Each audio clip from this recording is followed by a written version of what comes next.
noches a todas y a todos. Es un gusto estar por acá compartiendo saberes que nos ayuden a construir una cultura de paz y a dejar esa cultura de miedo de lado. Y muchas gracias a la Facultad de Filosofía y Letras del IDELA y a la Universidad Nacional y a la profesora Evelyn Cerdas por haberme hecho la invitación.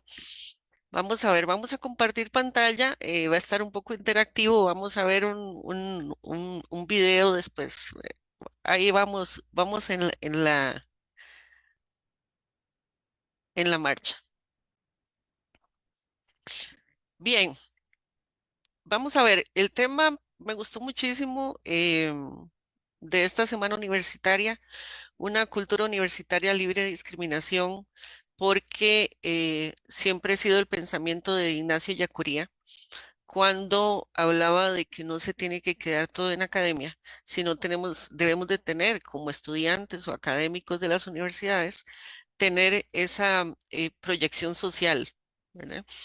Y pues en un mundo tan convulso como está actualmente y que hay violación de derechos humanos a todas las personas, en especial a los grupos en estado de vulnerabilidad, como son las personas migrantes, las mujeres, los niños, los adultos mayores, la población LGTBIQ. Entonces es sumamente importante pues tratar esos temas acá. Vamos a ver.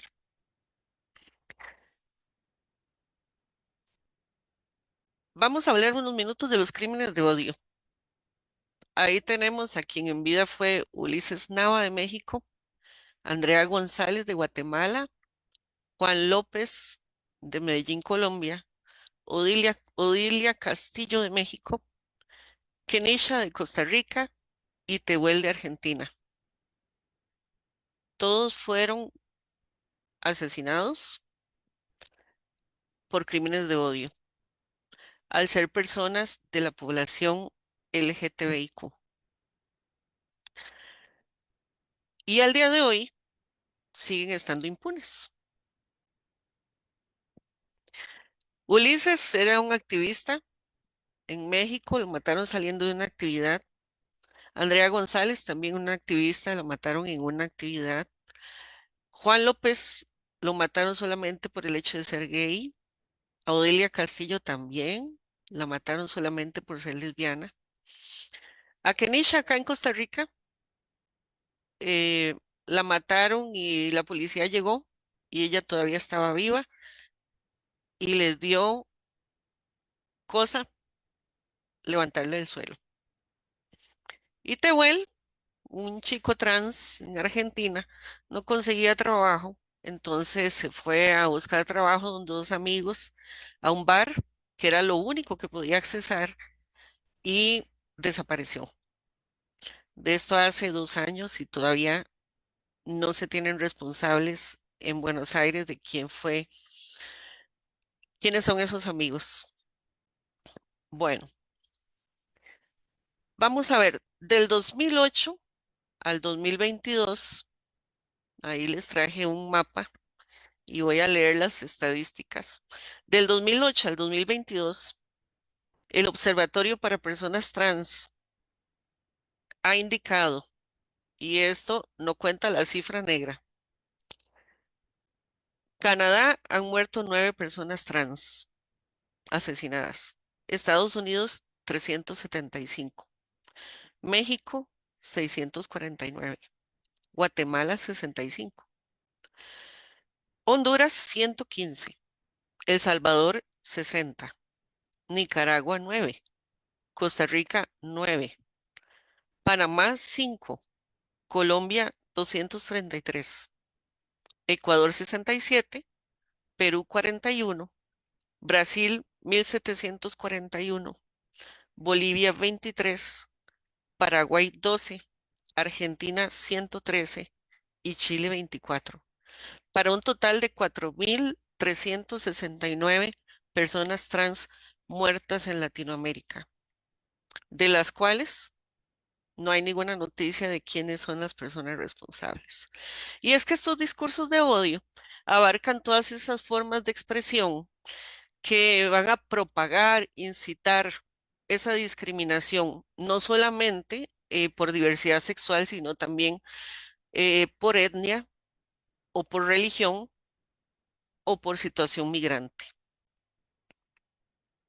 Bien, ahora nos preguntamos, que ya vamos a hablar sobre derechos humanos, nos preguntamos, ¿por qué si los derechos humanos son inamovibles, son inherentes a la persona, están regulados en los tratados internacionales, en los derechos internos de cada país? ¿Por qué tenemos que defenderlos?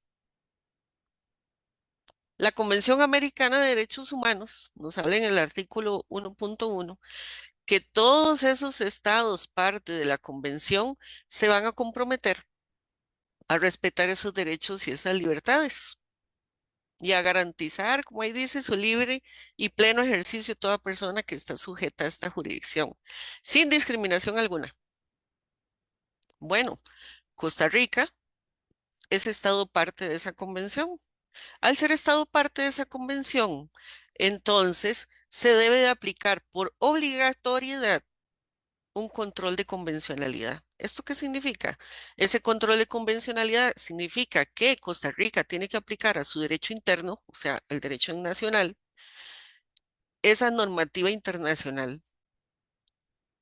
Pero bueno, tenemos la Convención Americana de Derechos Humanos, tenemos la Declaración Universal de los Derechos Humanos y todas estas convenciones que han tratado sobre la diversidad sexual.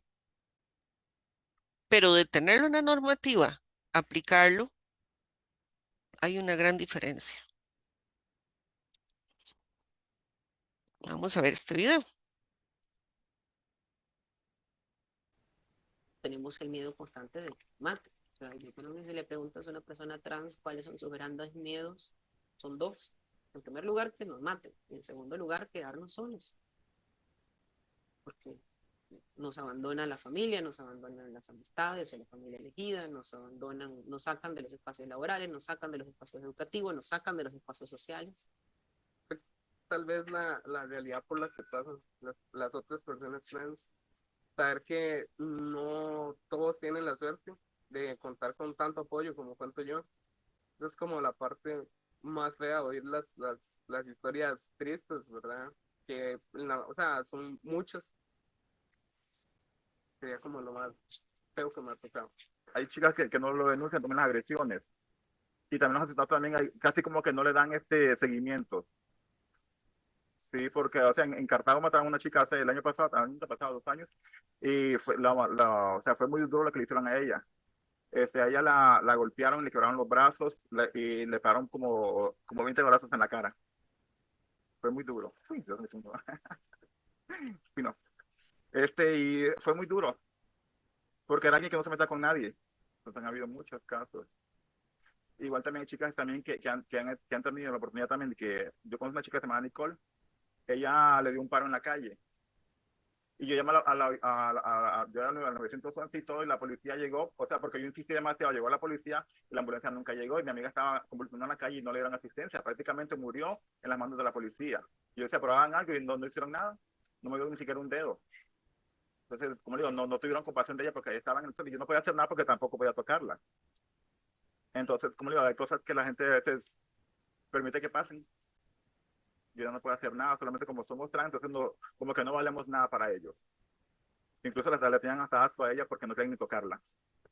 Yo paso frente a ellos, yo siento que me están viendo muy fuerte, pero yo ya he llegado a la idea de no hacer nunca contacto visual con la gente y yo sigo. Y cuando he dado como 2 o 3 pasos más adelante de ellos, empiezo a escuchar, ahí va la mujercita.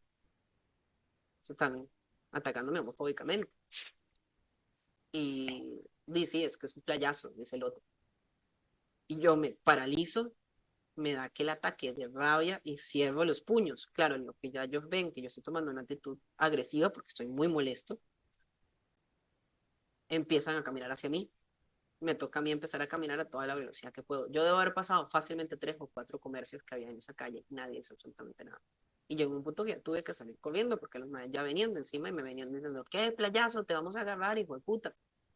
Uno de ellos era un guarda armado. Yo hice el cálculo, esos son 3 hombres de género un guarda armado que aquí llevo todas las de perder y de verdad pensé que me iban a matar. Es bueno a veces hablar porque tenemos que recordarlas. Son cosas que realmente uno no puede tapar y no puede decir que no pasó porque sí pasaron. Y es bueno que también que la sociedad sepa que sí pasaron, que han ocurrido y siguen ocurriendo.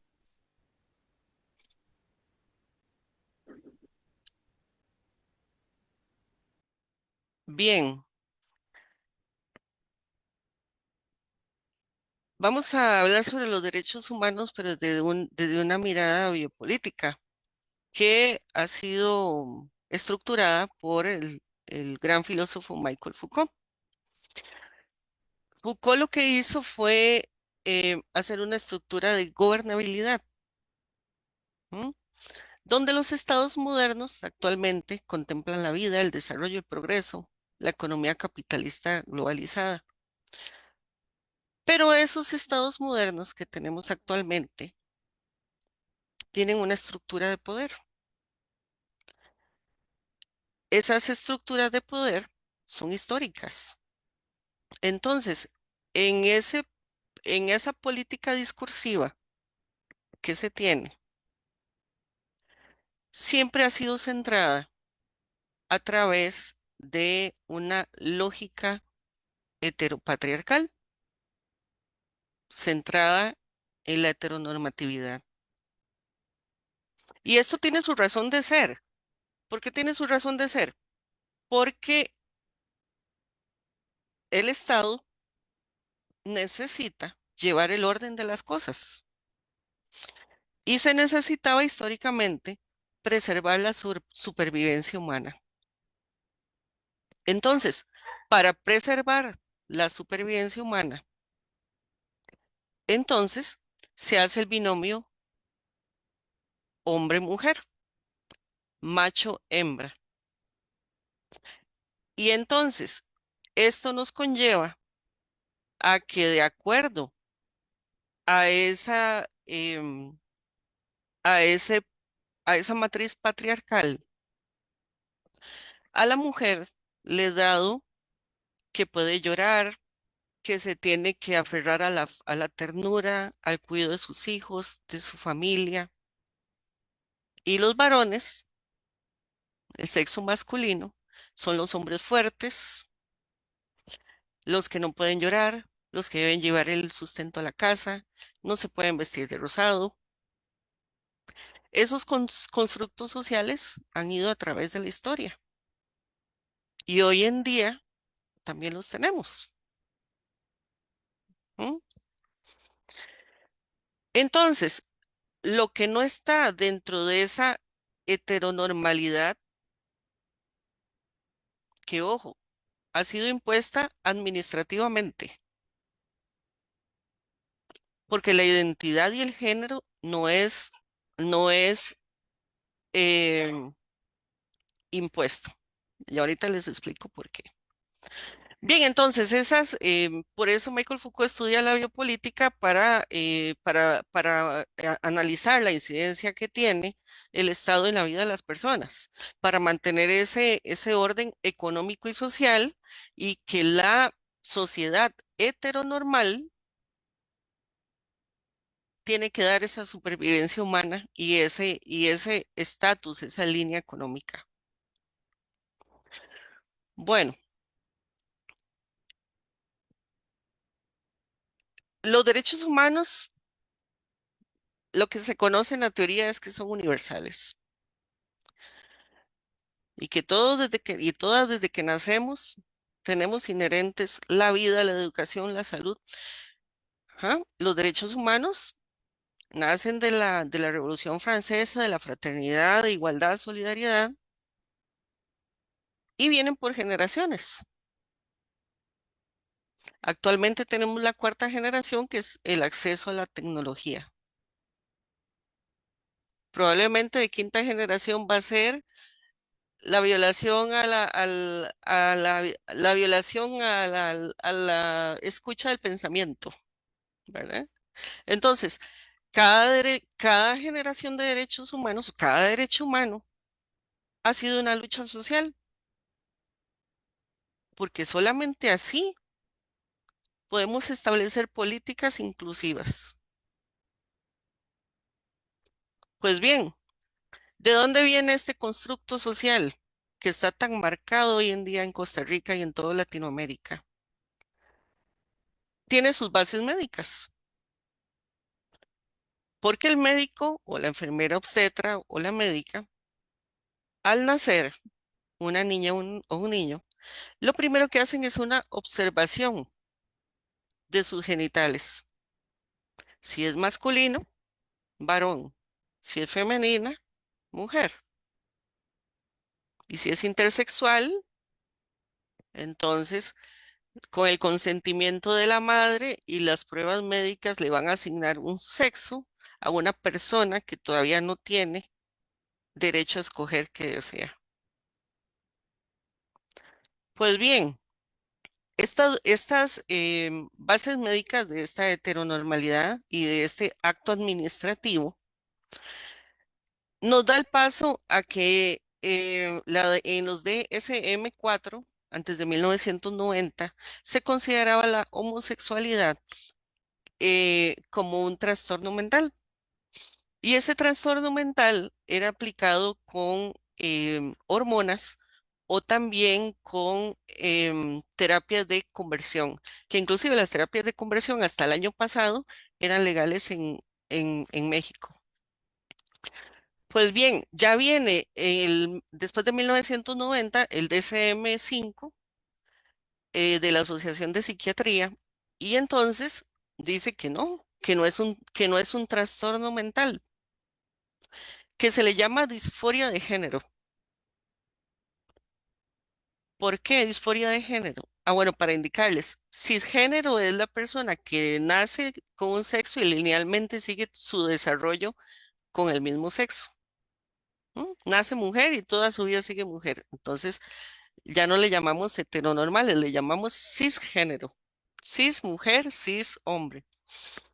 Bien, entonces, ya viene esta disforia de género porque ya ellos empiezan a analizar que no solamente son los marcadores de índole genético, sino que también tiene, em, tiene una diversidad para todo lo que es la parte sociológica y cultural de cómo se desarrolla. Inclusive hoy en día, después de tantos estudios, no se sabe por qué una persona es diversa sexualmente.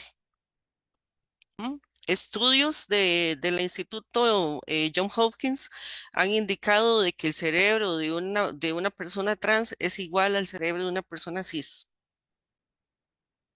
Tampoco se ha determinado de que sea cultural o de que sea el entorno familiar en el que viven las personas. Hasta el día de hoy, después de tantos estudios científicos.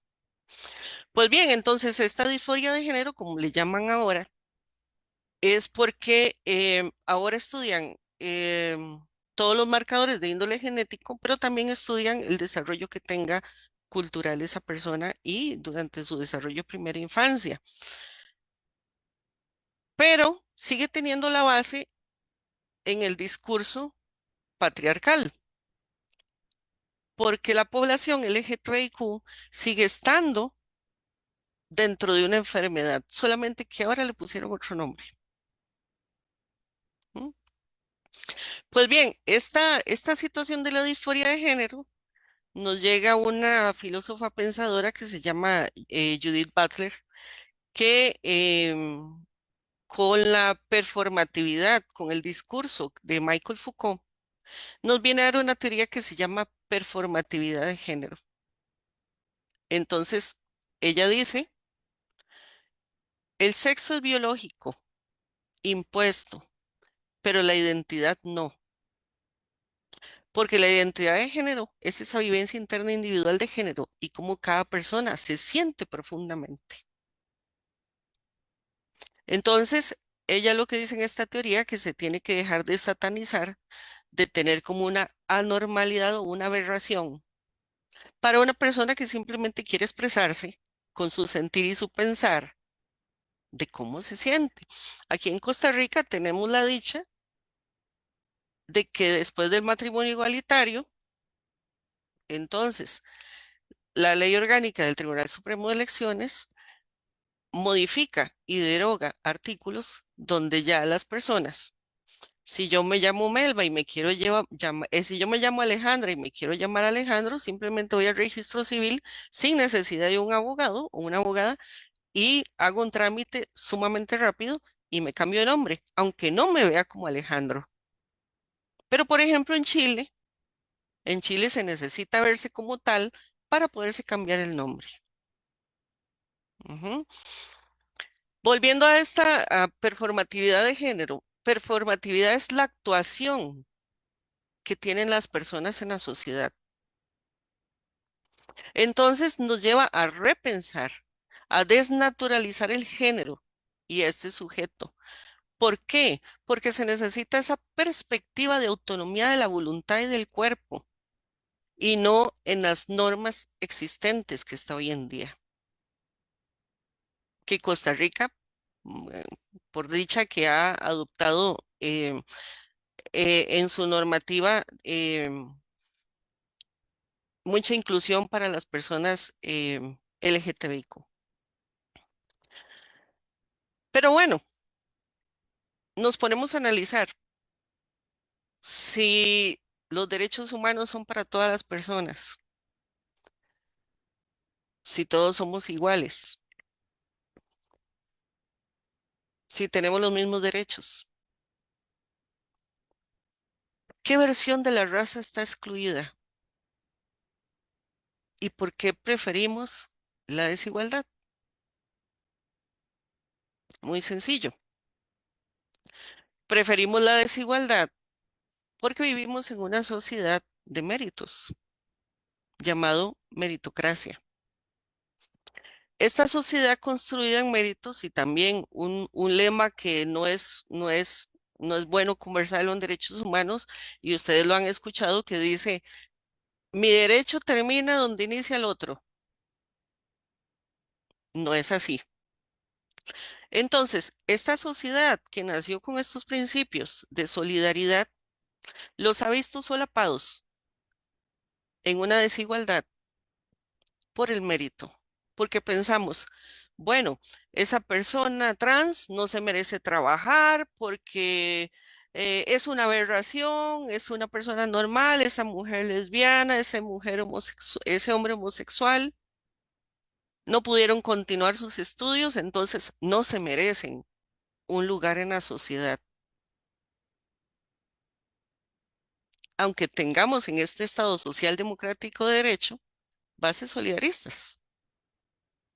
Entonces, nosotros y nosotras mismas preferimos esa desigualdad porque consideramos que somos mejor o que nos merecemos un mejor estatus social que la población LGTBIQ.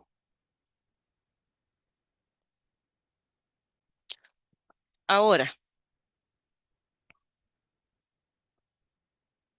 entonces, ¿qué podemos hacer? Las personas estudiantes, académicos, profesores, profesoras, público en general. ¿Por qué es importante la educación de los derechos humanos?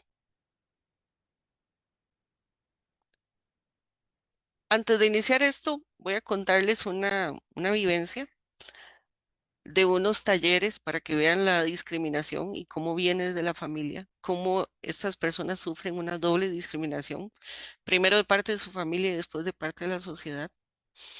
Realizo unos talleres en una asociación de personas trans y después de varias narrativas, la mayoría de consenso indicó que las primeras personas que lo discriminaron fueron su familia, por este sentimiento de cultura heteronormal, que eran una vergüenza para la sociedad, que eran una vergüenza para la familia. Entonces, desde muy jóvenes, tienen que abandonar el hogar porque sufren de violencia intrafamiliar, violencia física, violencia psicológica, discriminación, estigmatización en la escuela, en el hogar en la iglesia lo que le llamamos comúnmente control social primario, que es todo lo que nos forma de los 0 a los 5 años. Ujú. Tienen que salir jóvenes de su casa sin haber terminado los estudios ni siquiera primarios o secundarios. Tienen que irse del país donde viven, migrar por violencia física que les realiza su madre, su padre, y venir a Costa Rica y sufrir una doble discriminación porque son migrantes y otra triple discriminación porque son personas trans. Entonces, la familia no da ese sustento primario, ese control social primario, para que sea una persona que tenga una trayectoria educativa diferente. Entonces, vienen a Costa Rica, vienen a Costa Rica y lo que hacen es buscar un trabajo más remunerado, donde les dicen el nombre anterior, donde los discriminan en los pasillos, donde inclusive los muchachos que tienen atestados académicos no les dan un ascenso de trabajo por solo el hecho de ser trans. Y lo hacen solapadamente. Y les da miedo denunciar, porque se denuncia por acoso sexual y laboral. Les da miedo denunciar porque se quedan sin trabajo y les cuesta volver a encontrar trabajo.